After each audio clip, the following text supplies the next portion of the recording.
as Meg said, generating 1.4 billion visitor spending and 219 million in local and state tax revenue for 2022 to support essential services such as education, emergency response, public safety, and so much more.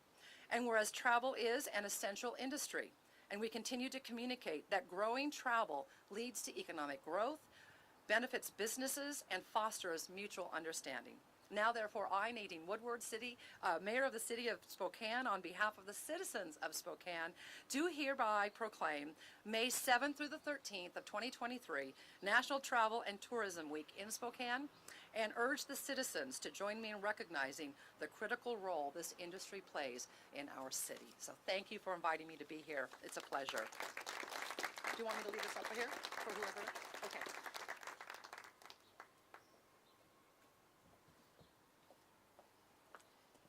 Thank you, Mayor Woodward. I love the stories that I hear from people about Expo 74, though it was a few years before my time, about 5 years before I was born. I get to hear stories about Expo 74 from my siblings, and it reminds me that Spokane is special in coming together to do big things. When King Cole had the vision to bring together business leaders, local officials, state and national officials, there was no reason they assumed they could be the smallest town in history and the first environmentalism World's Fair.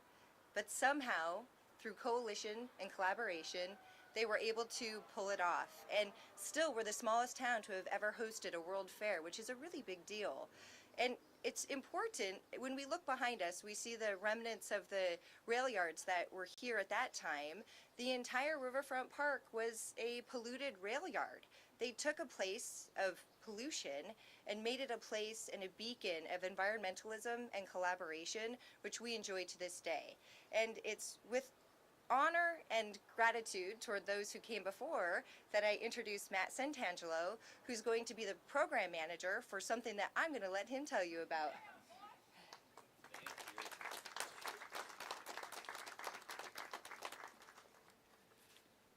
Meg did a fantastic job of kind of introing this.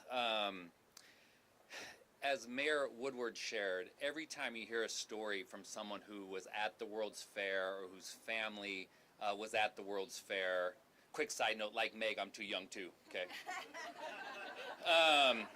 So I just want to get that out there early. But every time you hear a story, you understand exactly how transformative the World's Fair was. I mean, you wouldn't believe the amount of enthusiasm and emotion, enthusiasm that comes from anyone who was there. Now, not all of them were terrifying, thankfully, but they were also all very, very impactful. And not only does it transform people's lives and the citizens of Spokane, but it transformed literally the geography, where we sit and stand today. And when you do good things, sometimes people cooperate and the weather's beautiful, so you know we're doing the right thing here. So as we introduce the effort that will be put in over this next year to celebrate the 50th anniversary of the 1974 World's Fair, 1974 Expo 74.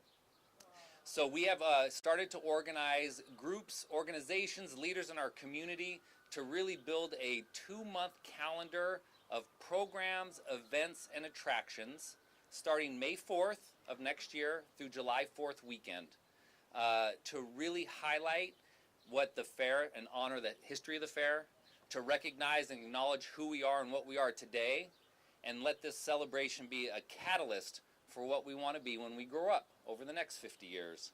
So it's really an honor to serve in this role for our community, to be able to bring people together from various, again, organizations and various perspectives and views to show what Spokane can do. So over those 2 months, next spring and summer, we're going to be highlighting kind of 5 pillars, 5 themes. Certainly Meg alluded to the theme of the World's Fair, environmentalism. That's certainly a critical area that we need to address, and there's a lot of great organizations doing a tremendous amount of work in our community that we look to highlight and showcase. We want to honor the legacy of the World's Fair itself. You know, tell the history, tell the stories, connect the families, connect the loved ones that fair had such a great impact on. We want to highlight and showcase our arts and culture community. That's the 3rd pillar. We want to recognize the recreation and sport. and one that is really critical to the land that we're standing on. We want to engage our tribal partners in order to help tell the story of the history of Spokane, the impact of the fair, and what that culture does for us today. So that's my job, is to kind of engage all that. Really easy, right? We can get this done. It should take a couple weeks, no problem. But it is certainly an honor to serve in this role. I look forward to learning much about Spokane, the history of Spokane, the history of the World's Fair, all these great organizations that are doing such great work. The website is live now, expo50spokane.com. There's a survey on the website that we're engaging just kind of the community to come through and share their stories, share how they would like to engage with this celebration. We really want this to be as inclusive as we can.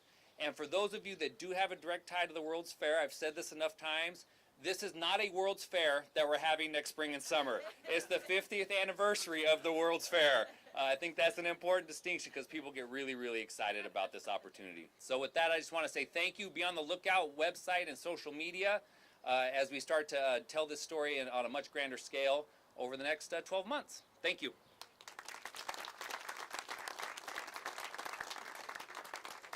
Thank you so much. Matt has already demonstrated leadership for this really exciting community event.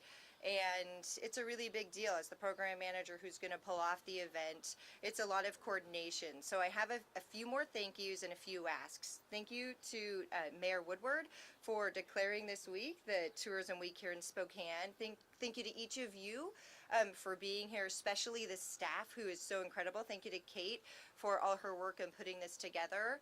And my ask is this: while we are still emerging from the pandemic and we shared the numbers about how well the team has done, it's important that we tell the story of Visit Spokane and remind ourselves as citizens, and also those in the associations we're part of or people that we meet across the country, of how great Spokane is, so people will continue to meet here and visit here far into the future. And also, we have to tell the story of the celebration of Expo 74 that's going to be happening on the 50th anniversary next summer. So thank you so much, and please go forth and keep telling our story as Kate does so well. We're going to all be assigned to help Kate tell our story, so thank you.